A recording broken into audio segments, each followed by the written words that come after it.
మొదలుపెట్టిన world tariff war ఎలాంటి పరిస్థితులకు దారితీస్తోంది? పిల్లి ఎలుక ఆటల ఈ టారిఫ్ గేమ్ ఏంటి? అన్ని దేశాలు ట్రంప్కు ధీటుగా వెళ్తున్నాయా?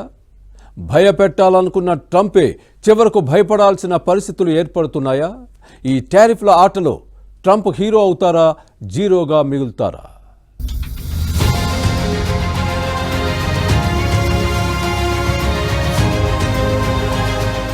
నిండా మునగనంత వరకే చలి.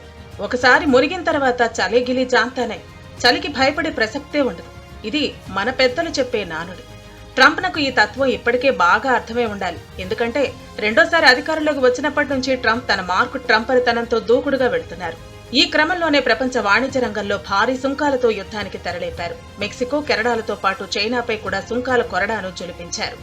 భారత్ పైన తన అక్కసును తీవ్రంగానే వెళ్లగక్కారు. మోదీ నా దోస్త్ అని ఓ పక్క చెబుతూనే మరో పక్క భారత్ కు కూడా భారీ వడ్డింపులు తప్పవన్నారు. పనిలో పనిగా భారత్ విధిస్తున్న సుంకాలపై గగ్గోలు పెట్టారు. ఇలా సుంకాలపై అమెరికా అధ్యక్షుడు ట్రంప్ వైఖరితో ప్రపంచ దేశాలు ఆగ్రహం వ్యక్తం చేస్తున్నాయి. పలు దేశాలు పరస్పర సుంకాలతో ముందుకెడుతున్నాయి. ఈ క్రమంలోనే టారిఫ్ల విషయంలో అమెరికా, యూరోపియన్ యూనియన్ మధ్య చెలరేగిన వివాదం ముదిరి పాకాన పడుతోంది. EU ఉక్కు, అల్యూమినియంపై అమెరికా 25% సుంకాలు విధిస్తే దీనికి ప్రతిగా అమెరికాపై $28 బిలియన్ డ్యూటీలను విధిస్తున్నామని ఐరోపా కమిషన్ అధ్యక్షురాలు ఉర్సులా వాన్ డర్ లెయెన్ ప్రకటించారు. అయితే EU నిర్ణయంపై ట్రంప్ ఆగ్రహం వ్యక్తం చేశారు. EU సుంకాలు పెంచితే తానింకా ముందుకు వెళతానంటూ హెచ్చరించారు. అయితే ట్రంప్ తెరలేపిన వాణిజ్య యుద్ధం ఆయనకే రివర్స్ అవుతుందని నిపుణులు అభిప్రాయపడుతున్నారు.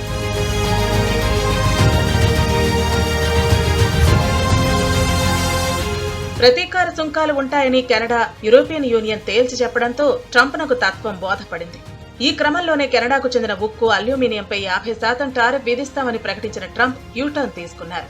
తొలుత ట్రంప్ 25% టారిఫ్ విధించడంతో అమెరికాలోని 3 రాష్ట్రాలకు సరఫరా చేసే విద్యుత్పై ఎగుమతి సుంకాలను 25% పెంచుతున్నట్లు కెనడాలోని ఒంటారియో ప్రకటించింది. దీనికి ప్రతీకారంగా 50% సుంకాలు విధిస్తున్నట్లు ట్రంప్ ప్రకటించారు. అయితే అమెరికాతో జరిపిన చర్చలు ఫలించడంతో విద్యుత్పై 25% అదనపు రుసుం వసూలు చేయాలనే ప్రణాళిక విరమించుకున్నట్లు ఒంటారియో ప్రకటించింది. దీంతో ట్రంప్ కూడా వెనక్కి తగ్గారు. అటు చైనా కూడా ట్రంప్ పై ఇప్పటికే రివర్స్ అయింది. అమెరికాతో ఎలాంటి యుద్ధానికైనా సిద్ధమంటూ బాంబు పేల్చింది. ఇక భారత్ లాంటి దేశాలు కఠినంగా మాట్లాడితే ఇక ట్రంప్ పరిస్థితి ఏంటన్న ప్రశ్నలు ఉత్పన్నమవుతున్నాయి. ఈ నేపథ్యంలో ఐక్యరాజ్య సమితి సెక్రటరీ జనరల్ ఆంటోనియో గుటెరెస్ కీలక వ్యాఖ్యలు చేశారు. ప్రపంచ దేశాల మధ్య తలెత్తిన వాణిజ్య యుద్ధంలో అందరికీ ఓటమి తప్పదంటూ ఆంటోనియో గుటెరెస్ తీవ్రంగా స్పందించారు. ప్రపంచ ఆర్థిక వ్యవస్థపై ఆధారపడుతూ మనమంతా జీవిస్తున్నామన్న ఆంటోనియో స్వేచ్ఛా వాణిజ్యం వల్ల అన్ని దేశాలు లాభపడుతున్నాయని, వాణిజ్య యుద్ధం జోలికి వస్తే ఓటమి తప్పదంటూ అమెరికా సహా ప్రపంచ దేశాలను హెచ్చరించారు. I think we live in a global economy. Everything is interlinked.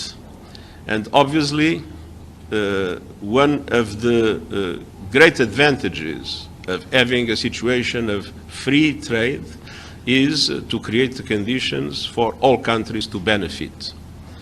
When we enter into a trade war, I believe all will lose. ఇక ట్రంప్ టింగరి నిర్ణయాలతో అమెరికా స్టాక్ మార్కెట్ క్రాష్ అయింది. ఇటీవల ఎప్పుడూ లేనంతగా భారీ పతనాన్ని చవిచూసింది.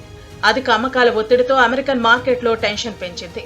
దాదాపు 20 రోజుల తేడాలో ఏకంగా $4 ట్రిలియన్ మేర సంపద తుడిచిపెట్టుకుపోయింది. ఈ పరిణామంతో అగ్రరాజ్యంలో ఆర్థిక మాంద్యం నెలకొందనే వాదనలు మళ్లీ ఊపందుకున్నాయి. అయితే దీనంతటికీ కారణం అమెరికా అధ్యక్షుడు డొనాల్డ్ ట్రంప్ అనుసరిస్తున్న వాణిజ్య విధానాలే అనే అభిప్రాయం ఉంది.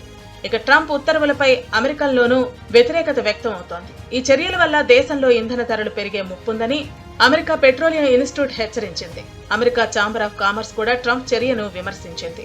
ఈ వాణిజ్య యుద్ధం వల్ల ధరలు పెరిగే ముప్పు ఎదురవుతుందని విశ్లేషకులు హెచ్చరిస్తున్నారు. మొత్తానికి 2.0లో దూకుడుగా వెళుతూ అమెరికా ఫస్ట్ నినాదంతో హీరోగా మారాలనుకున్న ట్రంప్ తన వైఖరిని మార్చుకోకపోతే ఆఖరికి జీరోగా మారటం ఖాయమన్న అభిప్రాయాలు వ్యక్తం అవుతున్నాయి.